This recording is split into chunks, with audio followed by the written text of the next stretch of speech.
C'est un professeur d'université, un gentil garçon, sans problème. Il se réveille un matin dans son appartement, il sort de sa chambre, il se prépare un café, il fait doucement, très doucement, parce qu'il ne veut pas réveiller sa femme et sa petite fille. Il allume la télévision, il zappe un peu, il s'arrête sur une chaîne, il regarde un documentaire. Et c'est un documentaire qui se passe à l'autre bout du monde, en Amérique du Sud. Tout se passe bien, il trempe son croissant dans son café, et d'un seul coup, il s'arrête. Il s'arrête parce qu'il vient d'entreapercevoir un vieillard qui traversait une place. Il ne sait pas pourquoi, mais il a une bouffée de haine et il se rend compte qu'il veut absolument tuer ce type. Il faut qu'il aille l'assassiner, il faut qu'il l'identifie et il faut qu'il le tue. Je vais aller un tout petit peu plus loin. Il va en effet parvenir à le tuer. Et au policier de Saint-Domingue, parce que ça se passe à Saint-Domingue, venu l'arrêter, il dira « Je l'ai tué parce qu'il m'avait tué ». À partir de là, le commissaire Amédée Maloc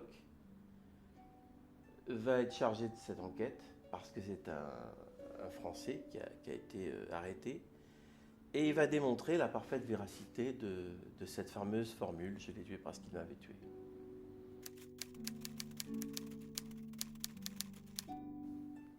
La réponse est complexe.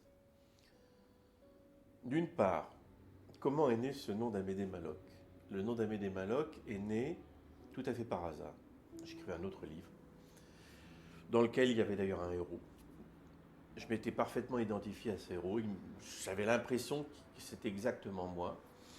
Et j'ai eu besoin, de façon tout à fait subsidiaire, d'un commissaire pour régler un petit problème. Et en 3 secondes, ça a été réglé. Je l'appelais Maloc, parce que je voulais un terme un peu viril. Puis en même temps, je me suis dit que c'était un peu ridicule, cette virilité-là. Et pour le casser un peu, j'ai décidé de lui donner un prénom un peu couillon. Donc j'ai cherché un peu. Et Amédée m'a semblé parfait, surtout que ça fonctionnait bien avec Maloc. Donc j'ai dit Amédée Maloc. C'était un personnage ambigu, à la fois qui se la joue et en même temps qui est quelqu'un enraciné dans une tradition française, etc. Et ce personnage, je lui ai donné les caractéristiques contraires de ceux que j'avais donnés à mon héros. Je me dis, il est contraire de moi, c'est tout à fait le contraire. Moi, je suis quelqu'un de raffiné, de fin, de machin. Je vais en faire un ours, je vais en faire un... Bon. Et quand je me suis mis à écrire sur ce personnage, je me suis rendu compte assez rapidement que j'avais beaucoup de plaisir à écrire les passages qui le concernaient. Et le pire, c'est quand j'ai donné mon livre à lire, tous mes amis, y compris ma famille d'ailleurs, m'ont dit c'est incroyable comme il te ressemble. Et là, j'étais quand même assez épaté, je me suis rendu compte que ce fameux Amédée Maloc, que j'avais voulu définir comme une antithèse de moi-même, était ce qui me ressemblait plus fondamentalement. Et je l'aimais tellement que j'ai décidé d'en faire le héros du livre d'après. Le livre d'après, c'était Les visages de Dieu. Quand je l'ai terminé, je l'ai envoyé et il a été publié au Seuil. Et à partir de ce moment-là, Amédée Maloc a vécu sa propre vie. L'autre histoire là-dessus, c'est que j'ai abandonné mon propre patronyme et je lui ai piqué son nom. Et j'ai décidé, moi aussi, non pas de m'appeler Amédée Maloc, mais de signer Maloc. Donc il y a d'un côté Maloc, l'écrivain, peintre, photographe, puisque je signe toutes mes autres créations, y compris musicales, du nom de Maloc. Et il y a le commissaire Amédée Maloc. Voilà, toute l'histoire. C'est la 3e aventure de Maloc.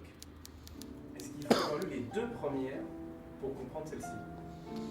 Il est totalement inutile de lire les 2 premières aventures pour comprendre cette aventure-là. Elles sont indépendantes. À chaque fois, c'est une histoire différente. J'ai pas envie de me répéter, donc chaque histoire répond à un certain nombre de codes, de formatage, mais en dehors de ça, les histoires sont totalement différentes dans leur ambiance, dans leur atmosphère, dans leur déroulement.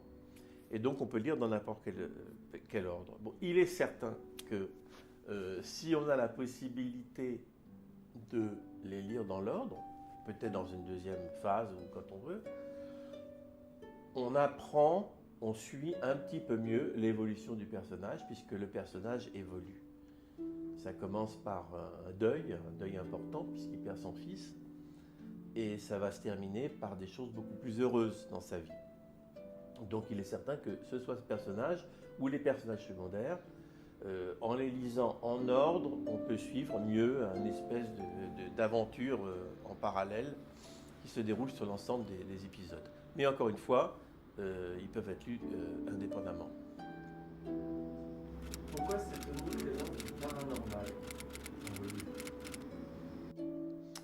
J'adore la littérature de genre. J'adore la science-fiction. J'adore le fantastique. Et en même temps, j'adore la littérature.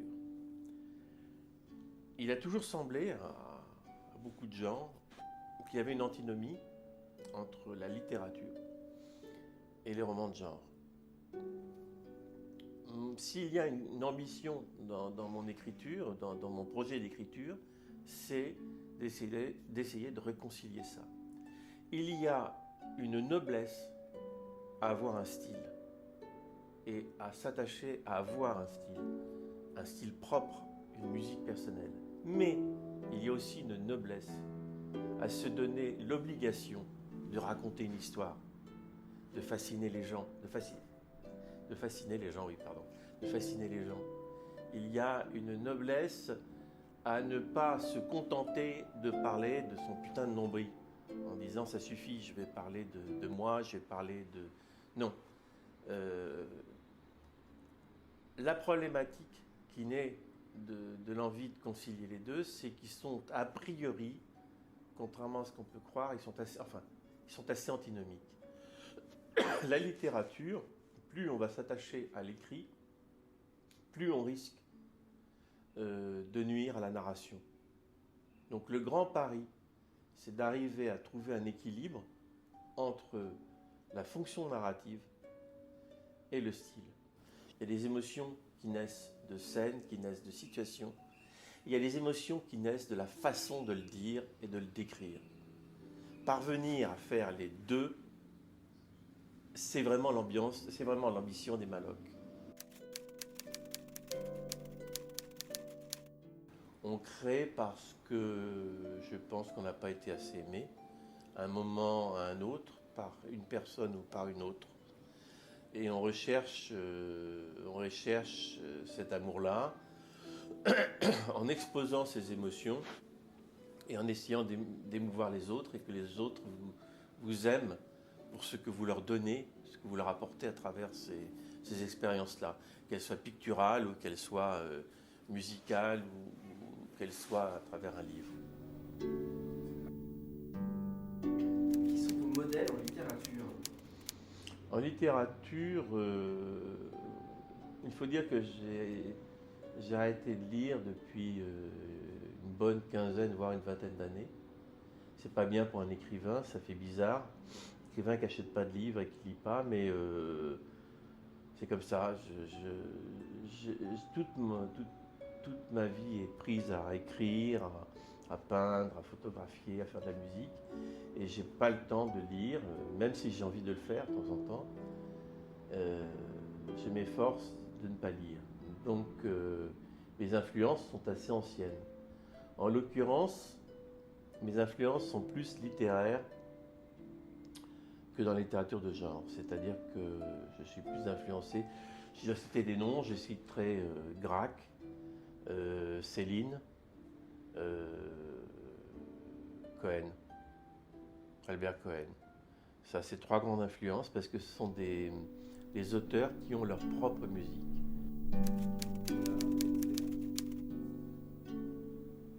Dans le polar et dans le thriller, non, j'ai des gens dans lesquels je me suis reconnu, mais je dirais plutôt après coup. Parce que je travaille quand même, j'écris depuis... mon premier livre, je l'ai terminé, j'avais 18 ans, donc j'écris depuis très longtemps. Donc à l'époque, j'étais pas influencé par le thriller. À l'époque, j'étais influencé très curieusement, beaucoup plus par la science-fiction. Et j'ai beaucoup plus Bradbury que Chandler. Et donc non, j'ai pas de grosse influence. Par contre, quand j'ai découvert les premiers livres de Thomas Harris, pour en citer un, je me suis assez bien identifié, assez bien reconnu dans la démarche de Thomas Harris, mais c'est pratiquement le seul. Tu es très présent sur Facebook. Pourquoi? Je suis présent sur Facebook parce que mon fils m'a obligé. D'un naturel plutôt ours, comme on me connaît maintenant, j'ai plutôt tendance à rester dans ma caverne, à aller chez mes plaies quand il y a des plaies, sinon à travailler à mes différents projets et à rencontrer un minimum de gens possible. Je suis à les limites du misanthrope. Et pour un misanthrope, ouvrir une page Facebook, c'est un peu une aberration. Mais bon, comme j'ai confiance en lui, j'ai quand même créé cette page. Et c'est avec stupeur que j'ai constaté que c'était une expérience pour moi merveilleuse et extrêmement positive. Dans toutes les matières, et surtout la matière, donc en matière de littérature, j'ai rencontré des personnes absolument remarquables.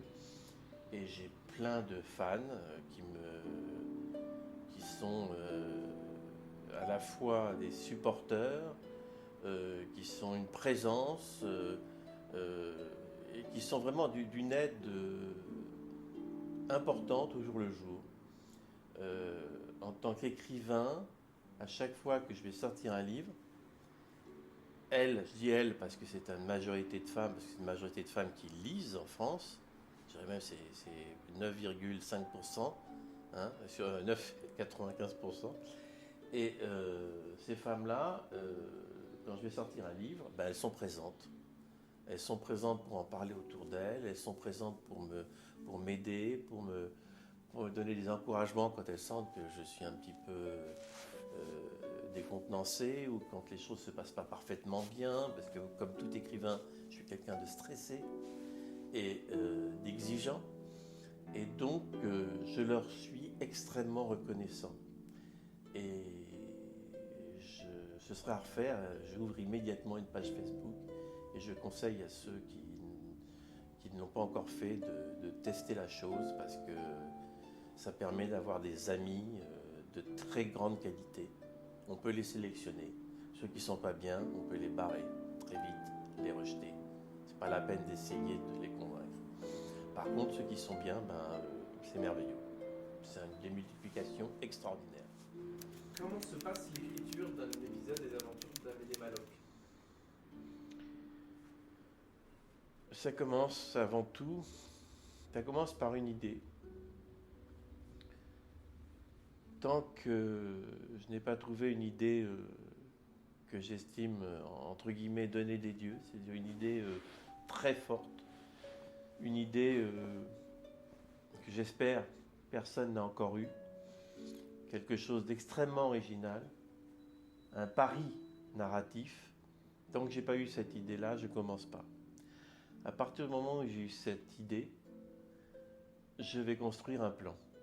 Le plan, il faut compter un sacré nombre de journées de travail pour le construire parce que j'aime partir sur quelque chose qui est totalement défini, parfaitement structuré, de façon à pouvoir ensuite me mettre dans la troisième partie qui est la partie d'écriture.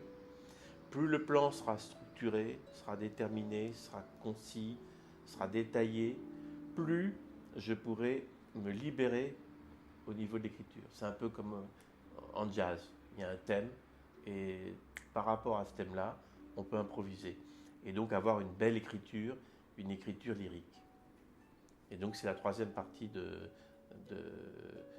travail d'un Maloc, c'est l'écriture. Après, la quatrième partie, c'est la correction. Il y a une cinquième partie, c'est la correction. Il y a une sixième partie, c'est la correction. Il y a une septième partie, c'est la correction. Il y a une huitième partie, c'est la correction. Et je m'arrête.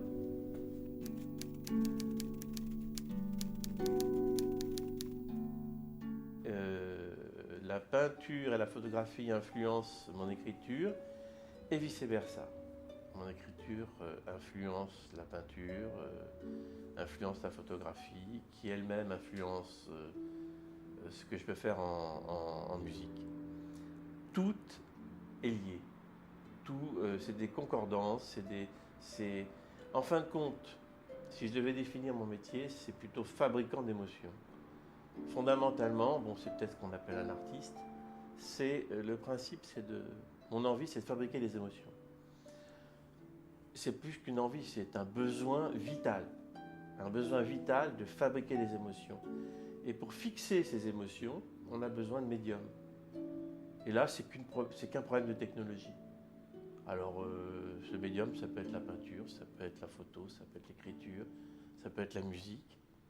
Mais ce ne sont que des apprentissages. Le cœur de mon métier, c'est l'émotion.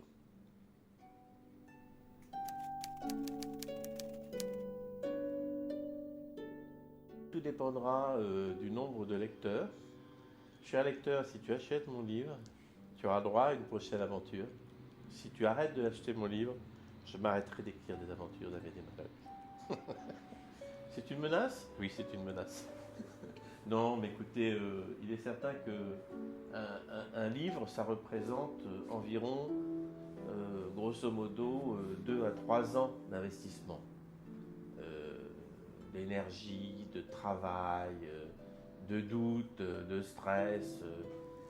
Et quand on sait ce que peut rapporter un livre, il faut vraiment aimer écrire pour continuer à raconter des histoires. Surtout quand on écrit des livres, des gros livres de 500 000 signes ou 700 000 signes. C'est un investissement et a priori, je suis parti pour écrire un minimum de 7 histoires, puisque c'est une septologie. Mais tout dépendra de mon envie. Si jamais j'ai l'impression que je me répète, je m'arrêterai tout de suite, parce que je n'ai pas du tout envie d'écrire 2 aventures d'Amédée Maloc qui puissent se ressembler. Et ça dépendra aussi du public et de son accueil. Si le public a envie d'avoir d'autres aventures et que moi j'ai le pouvoir, la capacité d'en écrire d'autres, j'en écrirai d'autres. Si l'un de nous deux ne veut plus, ben, ça s'arrêtera. Vous ne pouvez pas nous donner des petites previews sur la suite? Bah, écoutez, j'ai déjà terminé, bien entendu, puisque je suis obligé de prendre de l'avance. J'ai terminé la prochaine aventure. La prochaine aventure se déroulera dans le sud-ouest de la France, pour l'essentiel, donc un lieu beaucoup plus défini que le cimetière. Par contre, dans le temps, je vais beaucoup me balader, puisque le meurtre qu'Amédée Maloc aura à résoudre, ce sera un meurtre en chambre close d'ailleurs, mais il va falloir qu'il parte jusqu'à 7 siècles en arrière. Donc, c'est une histoire qui se déroule dans le sud-ouest, mais sur 7 siècles. Tout à fait quelque chose de nouveau. Et vous avez écrit d'autres livres que la série des Maloc? Oui, j'en ai fait écrit d'autres livres que j'ai gardés de côté pour l'instant. Et qui sont des livres, il y a un livre de littérature fantastique, il y a un livre de littérature un peu plus science-fiction. C'est les livres que je proposerai à l'édition, mais qui ne rentrent pas vraiment dans des collections. Pourquoi cette dédicace à Jean-François Lafitte? Alors, Jean-François Lafitte est effectivement mon oncle. il est mort le jour de l'armistice, le jour même de l'armistice, en 1940. Il avait 24 ans. C'était une personne qui était merveilleuse, une personne très intelligente, qui faisait de la musique, qui dessinait, qui écrivait, qui est parti à la guerre et qui a été abattu d'une balle dans la tête. Et quelque part aussi, j'ai l'impression d'être un peu sa réincarnation. J'ai été sa réincarnation sentimentale auprès de beaucoup de gens. Que ce soit ma grand-mère, que ce soit ma mère, ma tante. Elles l'ont toutes connue, elles l'ont toutes adorée. Et comme je lui ressemble beaucoup, elles ont fait un transfert vers moi. Un transfert sentimental, est-ce pas une forme de réincarnation ?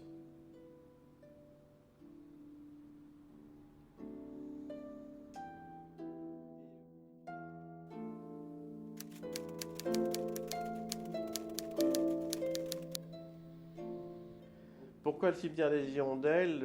Au départ, tout vous dire, le livre s'appelait Le puits aux hirondelles. Si vous avez lu le livre, vous comprendrez facilement, puisque c'est au fond du puits que Maloc va trouver la vérité, quelque part, et que c'est au fond du puits que se trouvent ces hirondelles, pour une raison que je vous laisse découvrir. Au moment de l'édition du livre, on a discuté avec mon éditeur, mon éditrice, qui m'a conseillé d'avoir un titre un peu plus thriller que Le puits aux hirondelles, qui était pas trop littéraire à son avis. Donc j'ai décalé le titre du puits aux hirondelles vers le cimetière aux hirondelles. Le cimetière étant un peu plus énigmatique et permettant plus de signifier la vocation thriller de mon roman.